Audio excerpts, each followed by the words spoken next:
A lot of people have asked me why I called the tour flowers, and obviously flowers are cool, and I'm covered in flowers or wearing a flower suit or whatever in some of the pictures. But the real reason is because when I look at people, I see people obviously, but I also see like a garden, and gardens are built out of what you nurture, what you plant there, and what you help grow.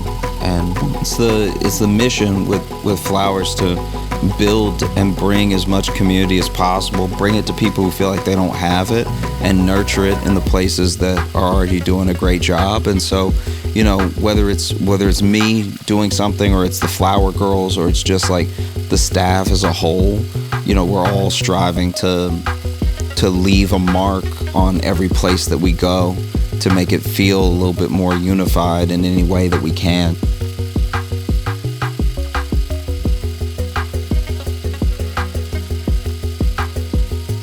I mean, this tour is special to me, and it's the first time I'm able to really do what I want to do and move how I want to move, as far as all the parts that go into it. I can't wait to see you there.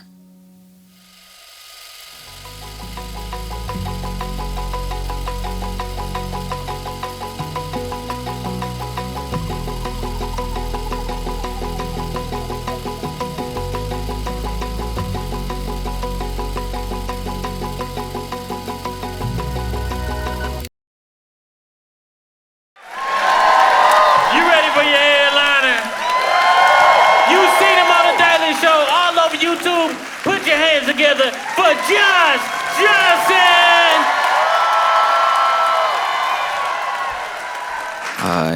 I don't know about y'all, but I just paid my taxes, and they got me. Oh, they got me good. Oh, they got me real good. I was wondering if they would get me, and then they were like, "No, we didn't forget about you. We think you're special. We would never forget." And I know they charged me extra. They gotta be charging me extra because they know I won't survive jail. So they're like, he gonna pay it. Just write a number. He'll make it happen.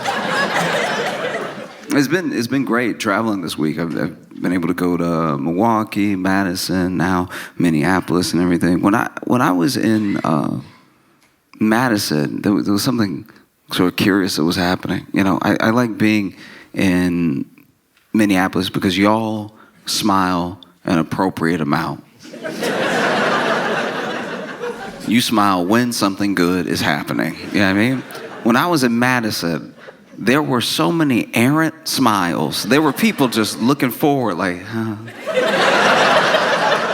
I've never been in a city. I told them this too. I told them this to their face. I was like, y'all all walk like you walk into the light. Like, this is crazy.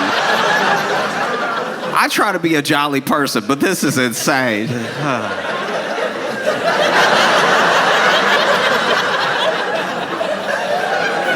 Nah, man, what? It was wild. And when I was there, I like when people are happy. I hope to make people happy, but when people got a little bit too much of it going on, I do have to get to the bottom of it. You know? And so I did do a couple things. It's something I like to do in any city when I see too many people smiling when I get there. I immediately go to that city's Yelp.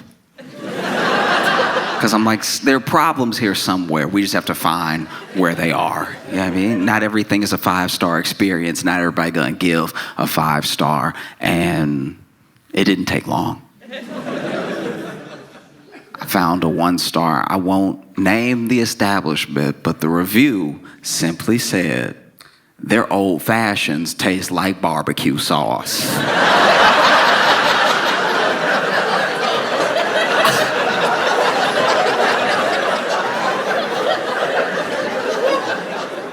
Let's be clear about something. You have to have such a fundamental understanding of how old fashions and barbecue sauce taste to take a sip of alcohol alcohol and go, nah, that's Sweet Baby Ray's. I know Sweet Baby Ray's. When I taste it, you not slick just because you thinned it up a little bit.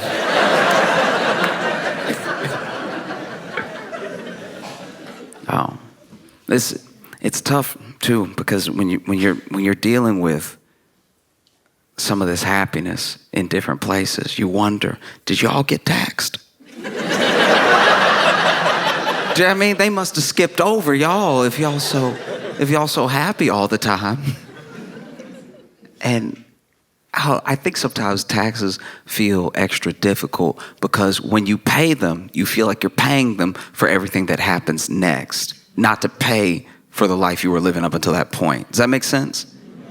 It's like when you pay rent. You're paying rent to keep living there. But when it comes to taxes, you're mostly paying for everything that already happened, that you already enjoyed or didn't enjoy, depending on the city.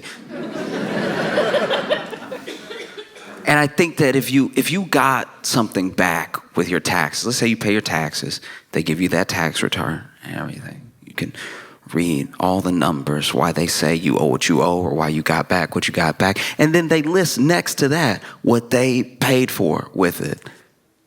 That might make people feel a little better, you know? Because we don't know where our tax dollars go exactly. So then something happens and you feel like you're paying for that and you're like, this isn't what I paid for. And somebody should tell you, oh no, this isn't on you. That's not, that wasn't your money.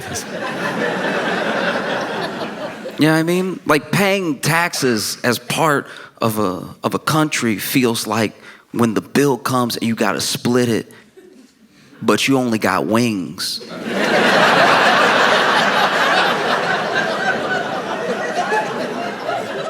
Like, hey, I got 6 wings. All right, there are 6 sets of bones in my basket. I didn't take any errant bites or anything. And some of y'all are alcoholics. I am not prepared to split this bill with you. You have your barbecue sauce, old fashions. You have your... Not down for this. Because everybody's having some money troubles right about now. I mean, from all different ways. People are getting squeezed in lots of different directions, you know? Like we already know, tariffs are almost old news now. But the fallout isn't. The fallout is fresh. The Dow has only dropped by 1,000 points 11 times in history. And 4 of them were in like the last 2 months. Like this is very bad. If this were a roller coaster, this would be the part of the ride where your neck breaks. Like it's just... Engineers don't build this way. This is not safe. And you know, you see it through the tariffs. I've talked about it before, but those people on the money channels, they're still a bit nervous. They're still freaking out, you know? They still come on every day. One of my favorite things about watching them now is they talk to us like we're the news. They're there doing the news, but they looking right in the camera like, I don't...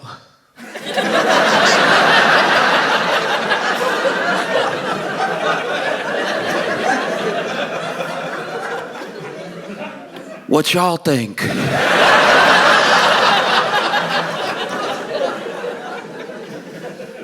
Oh, it's bad.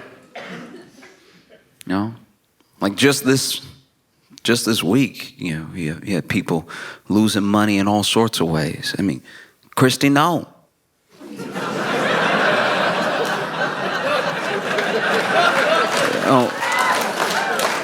Kristi Noam was at a restaurant, got her bag stolen, right? And I don't know.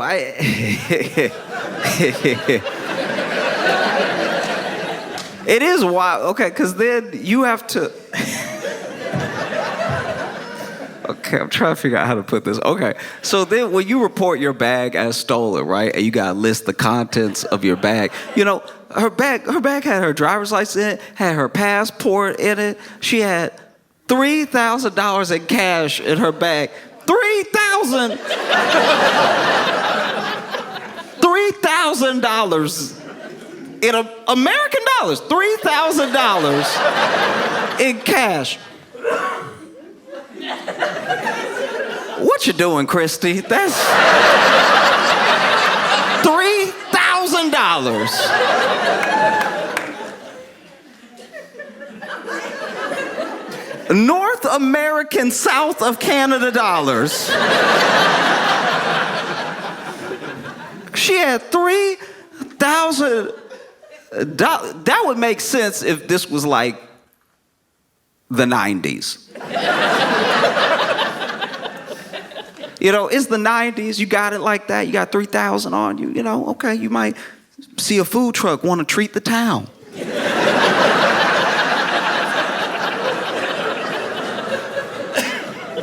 $3,000 in cash in 2025. $3,000 in the year of our Lord Apple Pay.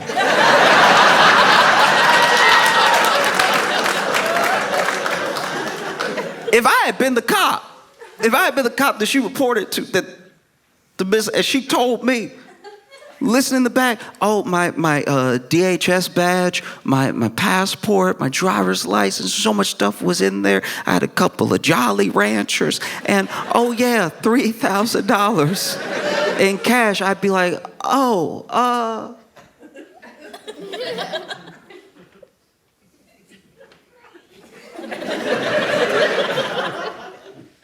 do you rap or something? Like, why do you have that much cash on you? No, she had $3,000 in cash. But the kicker for me was she had a bunch of blank checks. I don't even have to, yeah. You still write checks. In 2025, you just got that blank check on you just in case something pop off, and $3,000 in cash isn't enough. This is the most prepared to be mugged individual I've ever seen in my entire life. That is insane. You already got $3,000 in cash. Imagine you pull up on Kristi Noam, you're like, give me everything. And then she's like, here, you about to walk away. And then for whatever reason, you don't know why, you just feel led for one moment. You look over your shoulder back at her, and she got a pen.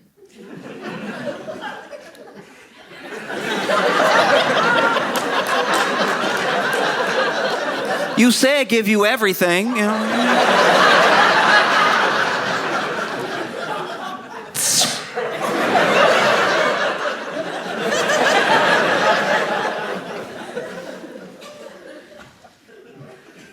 A bunch of blank checks. I don't even know if the thief would know what to do.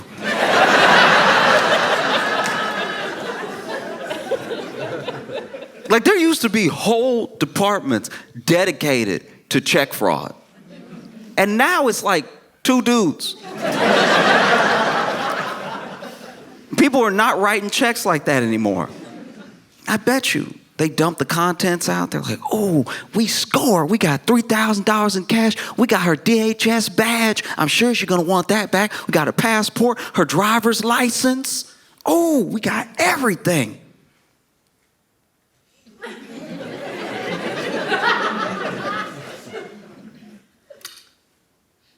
Why she got a bunch of little papers with her name on it? Some people so conceited.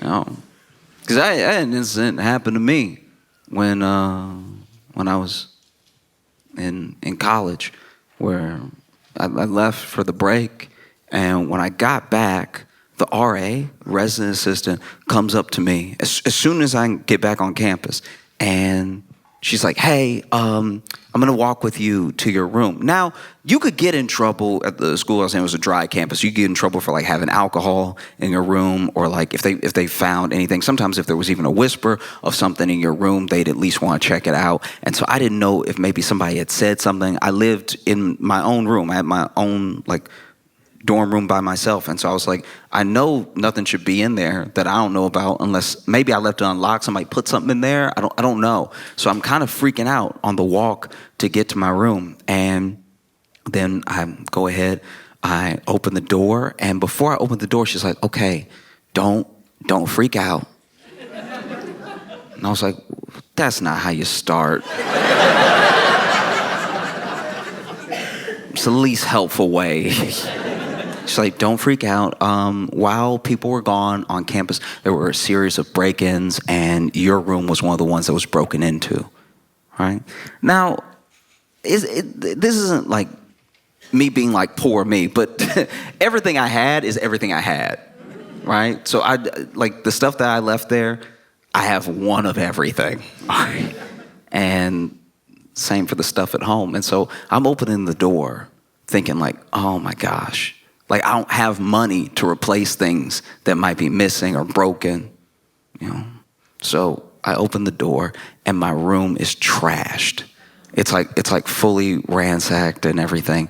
And then she's like, you just make a list, okay? Make a list of everything that's missing, and we'll figure out if like the Department of Public Safety on campus and the school at large can like help you recover some of it, or you know, maybe, who knows, maybe the school can like come up with the funds to help you get the stuff that was missing. And so I look around, and I'm moving clothes out of the way and all this stuff. I opened my closet. They were in my closet too and everything. And it takes a little while, but quietly I realized to myself that they didn't take anything. This.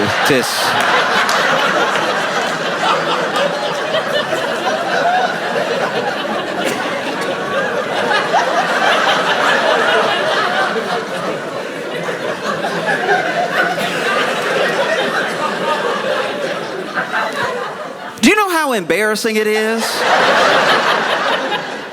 to get your place broken into. And a thief is like, I'm good.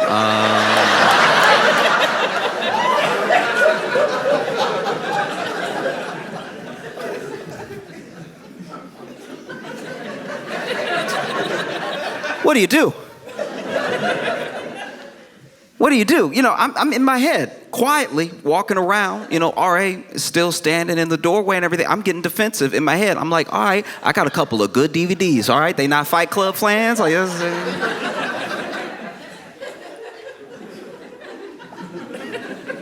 no, I got a PS1. I know the PS3 is out, but I had a 1. They could pawn that. You know, they don't even have imagination. So finally the RA is like, so, anything? And I was like,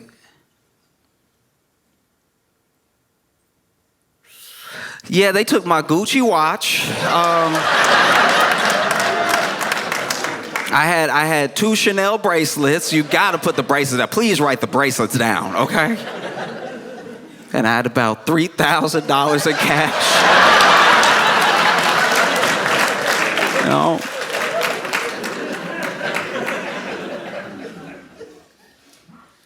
It's difficult when people are feeling like they're squeezed so much financially. Like there are things that you have to pay. The thing, I guess, that gets me sometimes when it comes to paying tax, I feel like some of the reluctance around it is that it feels like you work all year and then you get taxed for this money that's going to be spent on a bunch of things that you didn't agree to, it less like you worked all year and it's to pay for the things that we already enjoyed. Does that make sense? Like the framing of it, I think, is why people have such a problem. You know, like if you just sent back the tax return and then listed the stuff. Yeah, I mean, we might be like, oh, I didn't know that I kept the bridge open. That's good. That's pretty good. I use that bridge every day. I'm glad it's not in shambles. That's fantastic news. You have to pay your taxes not just because the government is telling you to. It's not the government being some big bad meanie or something. It's you live here.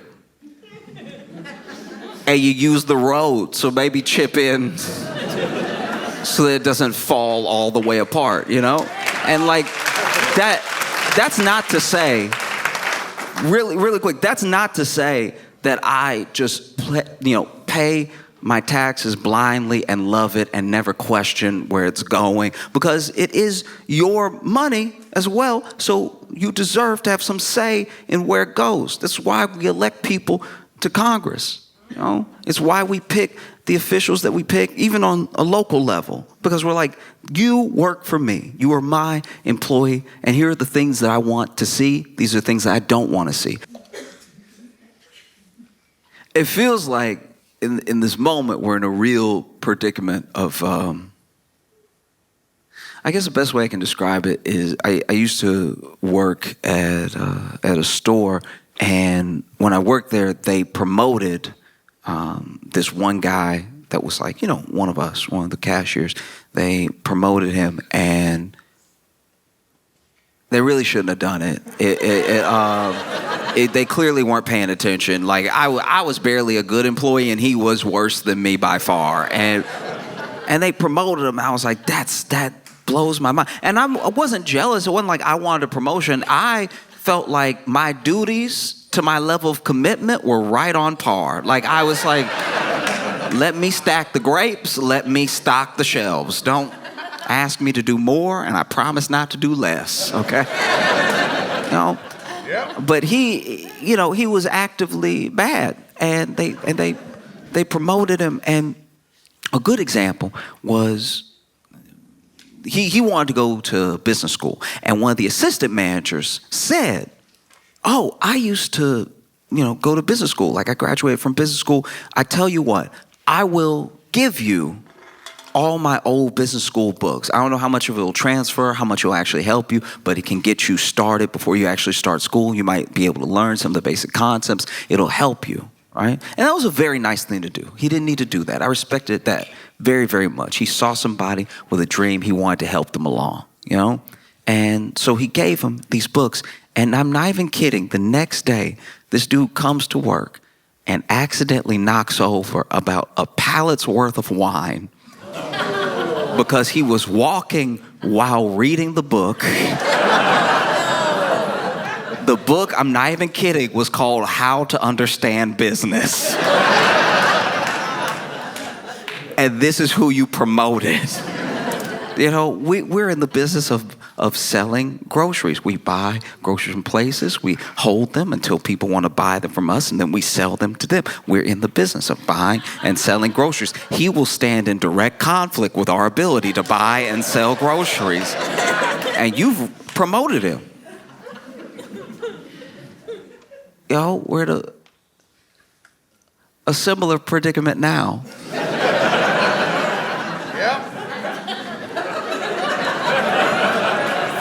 As a country, we're in a similar situation because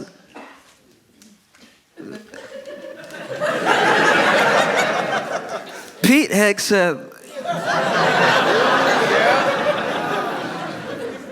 got in trouble again for the same thing from before. Basically, if you're not familiar, a bunch of people who are supposed to were using the app Signal to, talk about war plans. And, quick gist, they accidentally invited a journalist, and then the mission kicks off. They do the attack. The attack is successful, and everyone finds out, and they're like, "That was dumb. Don't do that again." And everybody was like, "We can't promise that. Like, that's not..." Okay. Well, fast forward to rewind, we are in the same situation again, because unbeknownst to, I guess, anybody at the time, Pete Hegseth had not only been using Signal to discuss war plans, he had a whole other channel where he was just talking to his wife, his brother, and his personal attorney. And you couldn't. This is what genuinely bothers me. Like this is what actually upsets me about the whole thing. Some people are upset. They're like, I can't believe they were discussing such sensitive information that should have been, they can say it's not top secret. They can say it's not classified, but it's at least something that we should hold tight until the mission happens. And he's just discussing it plainly on this app that could be hacked. And it's like those things, discussing it with people who shouldn't know isn't actually my problem. Maybe this is my own hot take, but I feel like that sort of thing happens all the time. I think anyone who's like married to someone in government, anyone who's married to someone high up in any business knows some things that they're not supposed to know. That's like human, actually. You don't think Michelle Obama? You don't think Michelle Obama was kept up at night knowing stuff she wasn't supposed to know? Do you hear me? You think Michelle Obama was in the White House like, Barack, what's wrong?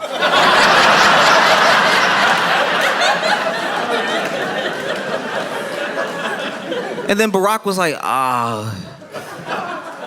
it's classified. No. I don't think that happened. I'm sure Michelle was in the White House minding her own business. Eating a veggie plate. Barack halfway kicks open the door. I've had it up to here with them.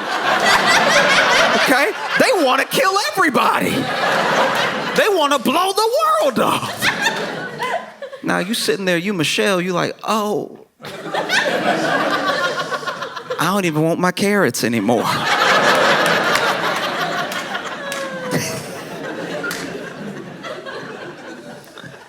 Oh, no. The thing that bothers me is that Pete just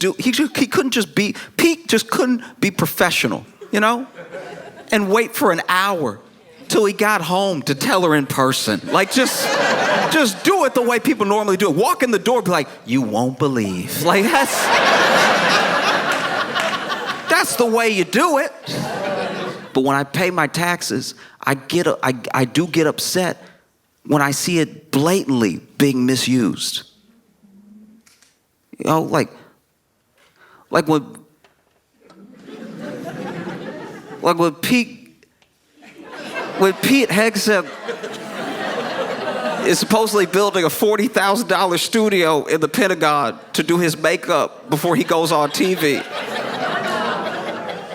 I'm like, that, if even $1 of that is mine, I'm very upset. Like, I'm not saying I'm the whole 40, but like, that's so insane. Secretary in the makeup room. Should he be at war? Like,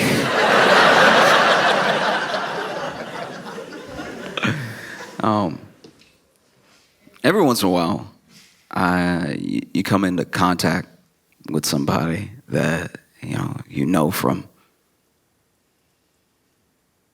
You know in a personal way, and eventually, maybe this has happened to some of you, you turn on local news and you see them. And you're like, I knew it was gonna be something. You know what I mean? Maybe it's the 8 o'clock, the 10 o'clock news, but they did something. You see that mug shot and everything. When I was in Chicago, I worked with this dude at our job, in the break room, we had a light sensor for the light switch. So you could just press it, lights come on, or, if nobody was in there or if you didn't move for long enough, lights go off, right? And one day, I'm walking into the break room, take my break, lights are off, I walk in, lights come on, and he's sitting there, already in the break room, eating barbecue. And let me go out on a limb right now and say that if you eat barbecue in the dark, you are a murderer, okay? You're already guilty in my mind. If you are that comfortable with bones in the dark, there's no telling what else you're capable of. If you are that comfortable slipping and sliding on your teeth and tongue, a barbecue is messy enough in the light. You should have seen his face when the lights came on.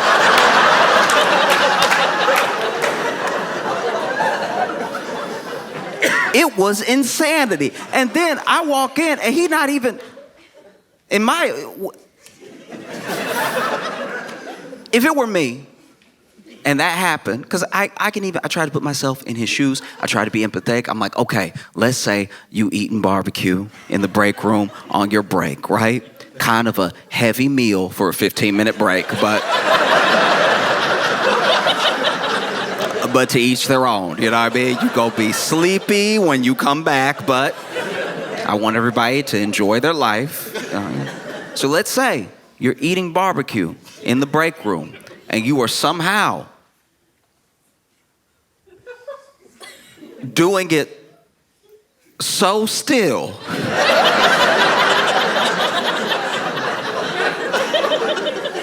I'm not saying he should be hitting the rib like corn on the cob. You know what I mean? I'm not like I'm not saying he should be digging into it with his face. Like,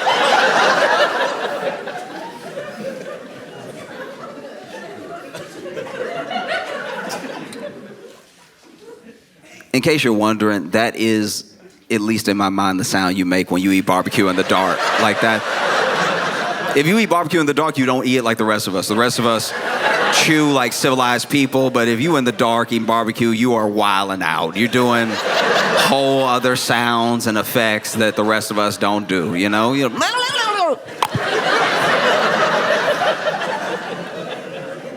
I'm not saying that you need to be doing a bunch of extra movements when you eat your barbecue. I'm just saying if you're doing it so still, you know, munch, munch, munch.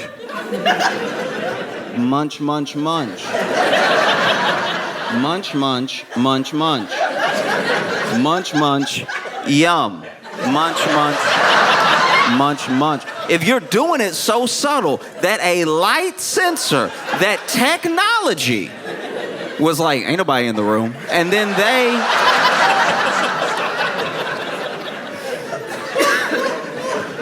decide to shut the lights off on you, and you still did not feel led to change the conditions of your meal. If you were eating barbecue in the break room and then the lights go off and you're like, that's even better.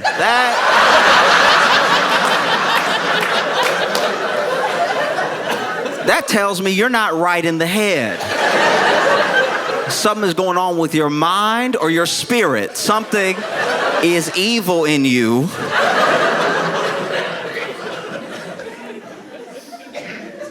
Munching away. And then you think to yourself, oh, what if someone walks in? What if someone walks in and feels like, this is awkward, this is weird. I would hate for them to judge me and my entire personality based off of one instance, you know? Maybe I should get up and paw my way, if the lights don't come on, to the light switch and press it so the lights come on and the room is once again filled with God's holy light.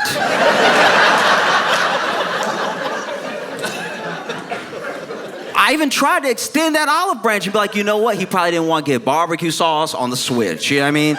Maybe that's what it was. Maybe he thought if he was flinging his hands, he'd get barbecue sauce on the walls. That would look even scarier because now I walk in, the wall's red, you got a bone in your hand, you munching away. Really try to put myself in that headspace. Try to be fair to him. And after I got through thinking all those thoughts, I was like, nah, the whole thing was weird. No, I was right. It's insane.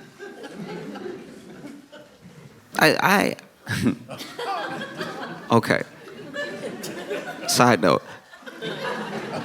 I left that job, right? And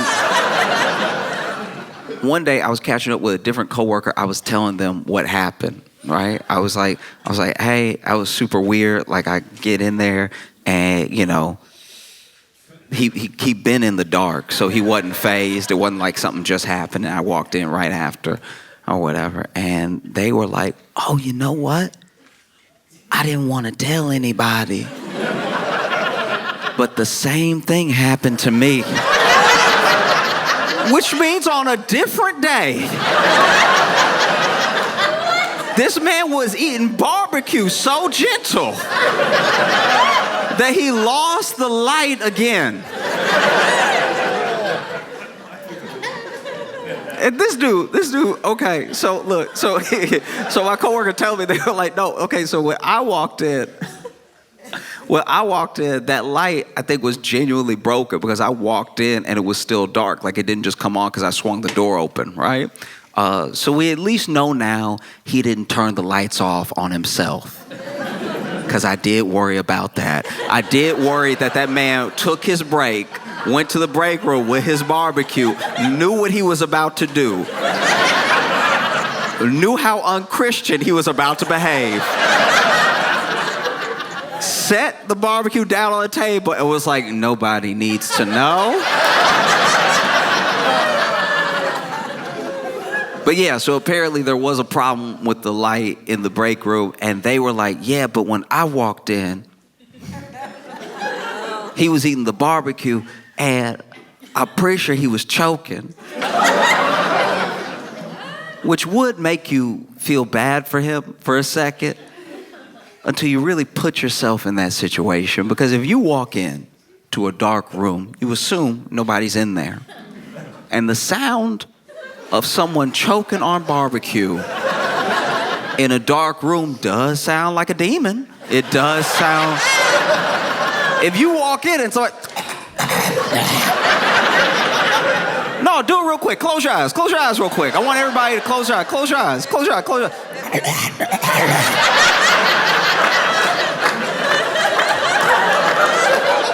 Piece of brisket getting caught in the back of your throat, and now you sound like Beelzebub.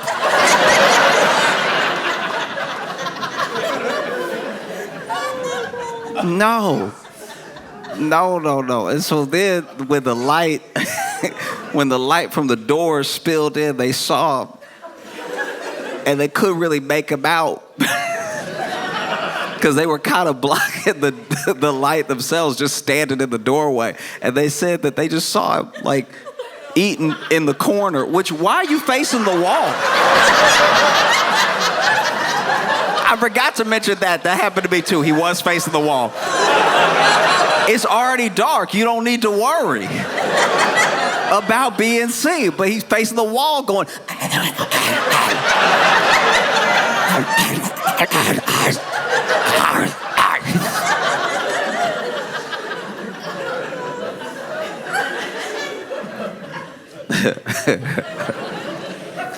I was like, what did you do? What did you do when that happened? And they were like, I thought it was a demon. I yelled out loud, I rebuke you.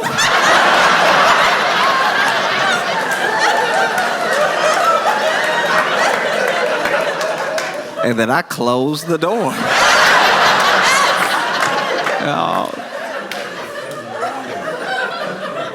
Oh, man.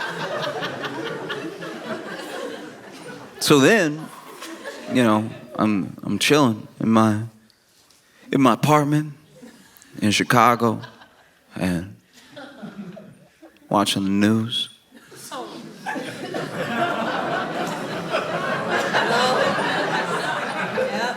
And I see a mugshot with a familiar face who had been arrested for trying to rob a barbecue restaurant.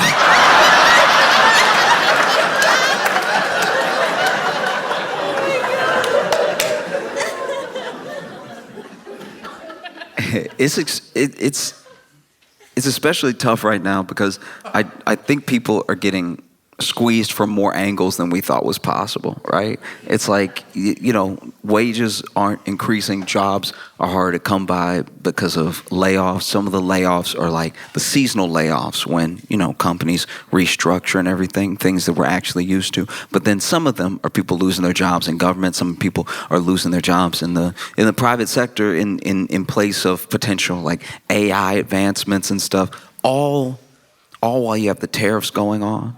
And I truly believe that some of it is preventable. Obviously, there's going to be ebbs and flows with every economy. There's going to be ebbs and flows with every country throughout its history of how rich it is or how markets fluctuate. Some of these are unforced errors, and some of these are things that just happen, but it's all happening at one time, And I think very basically, I wish everyone could agree on it, but we're not there yet, that just by being human, just by virtue of being alive, you deserve access to basic necessities, the most basic of things, right?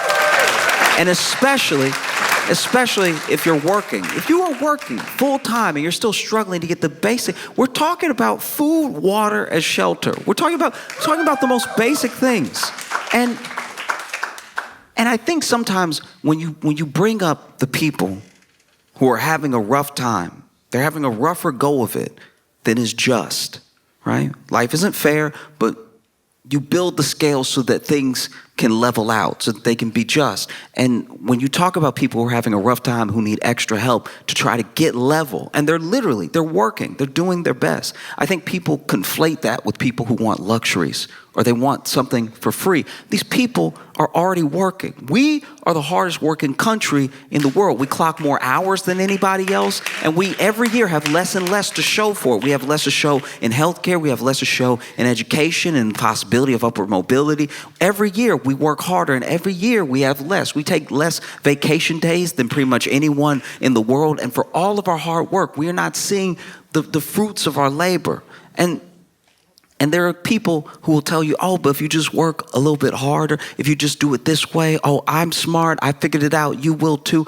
It's people who are not addressing the fact that everyone does not get a fair shake. Like, you only need to look at me as an example. You don't think I want to be in the NBA?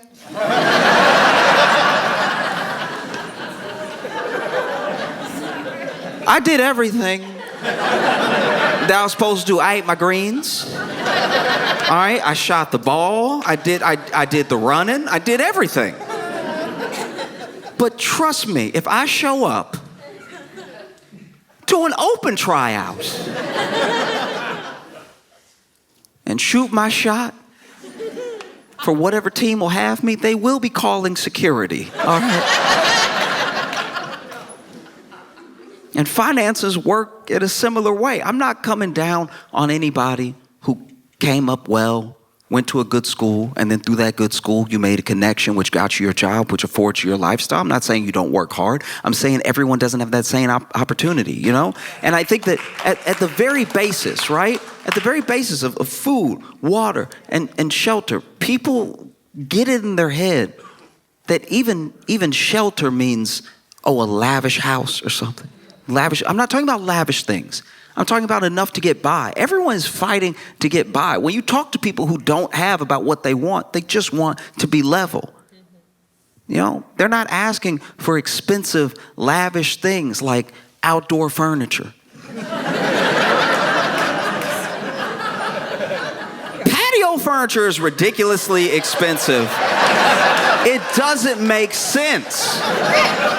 It doesn't make sense. It's literally outside. You don't even want it in your home. It's almost trash. I don't care how comfortable it is. You literally let it get rained on. You buy it from a store and then you bring it inside for a second just to take it out to the backyard and leave it there. And it's too expensive. It's crazy. In fact, when the outdoor furniture is inside, That's when you know it's bad. When I was living with some friends in college, their lawn chairs were the chairs. And I was like, we in a bad situation. We're not doing well.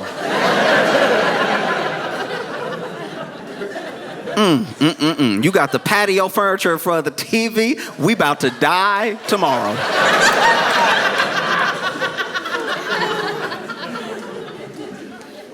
Whew. Yeah. You know? It's bad.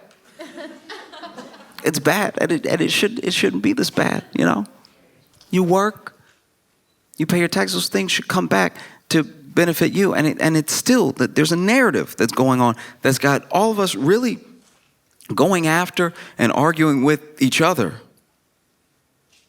As if there's limited resources, as if there's limited money, as if there's limited opportunity, and we know there's not.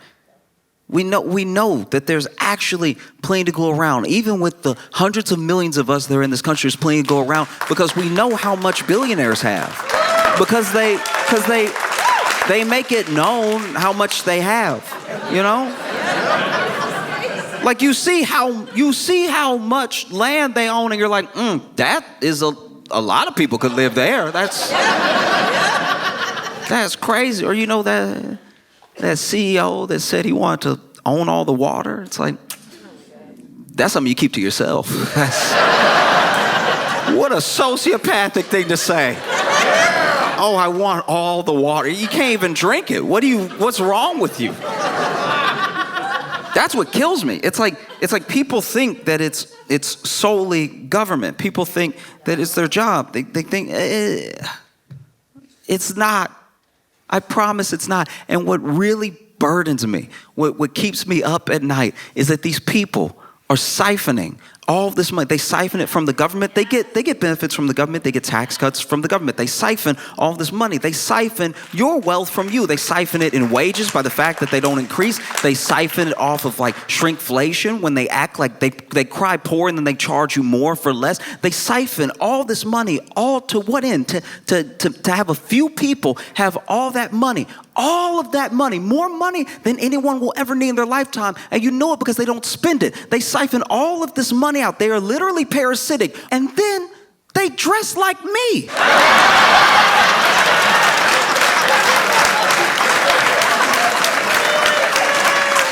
That's so crazy. You have all the money in the world and you look like me.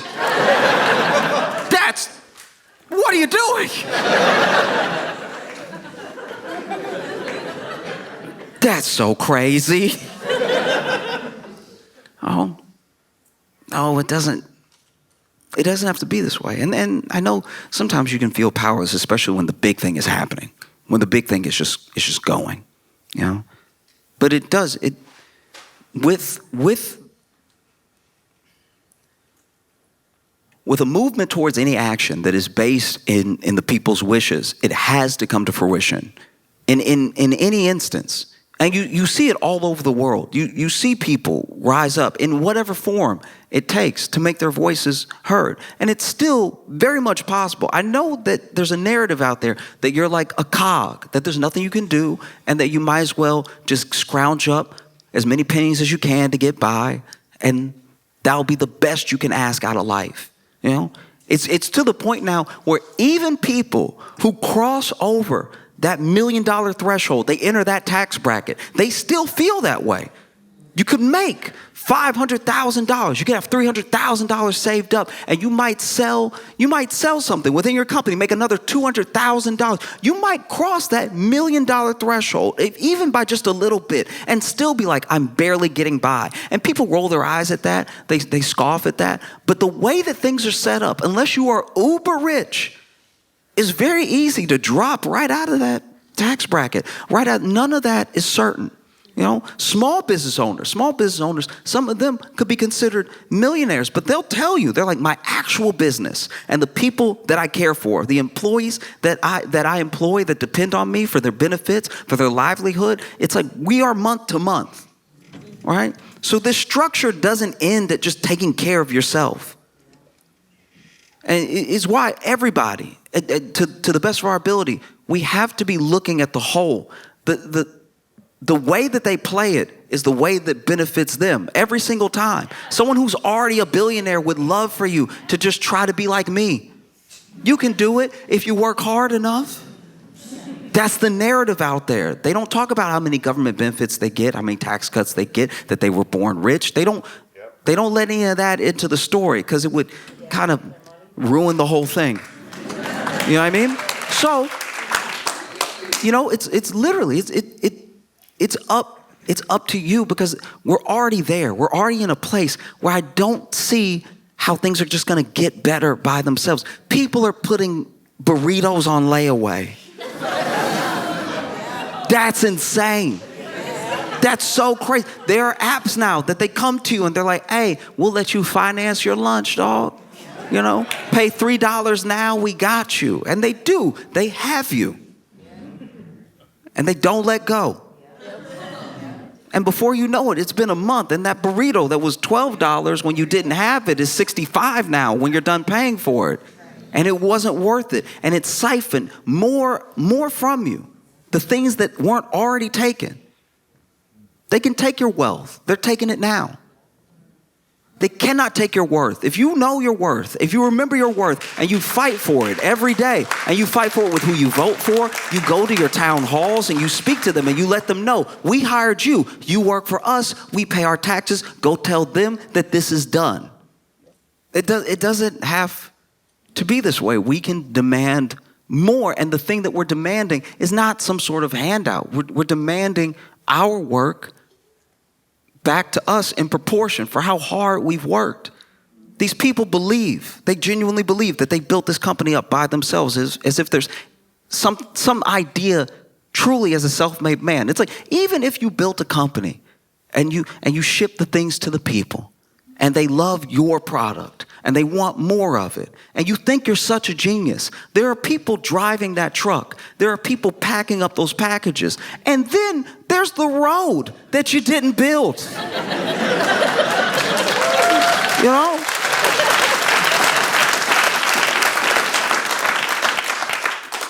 In what world should it be like this? That's crazy. And then the narrative gets put back on us that we deserve these pennies, that we deserve such a small share of the thing that we helped build. Look around. Really look around when you walk around your city. Really look around when you travel. Wherever you go in America, no matter who you are, we built this. We built this together. We built it. And I'm not even saying that these like titans of industry don't hold a part in it. I'm not discounting someone having an idea and through ingenuity bring it to fruition to the point where they employ people, to the point where people depend on them. But there are responsibilities that come with that sort of thing. I wanted to start a candy company, and I was like, nah, I'm actually going to be a terrible boss. I'd be a terrible boss. I'd be in there in the candy factory eating all the chocolate, making myself sick. And then when people come to the factory to look at our chocolate, they'd be like, the boss is in the bathroom throwing up again because he's a child that can't stop himself. And that's why I didn't start a business, because I was like, there are other people that are better at it. It's tough. You shouldn't be put in a position where you got to put barbecue that you eat in the dark on layaway. Like that's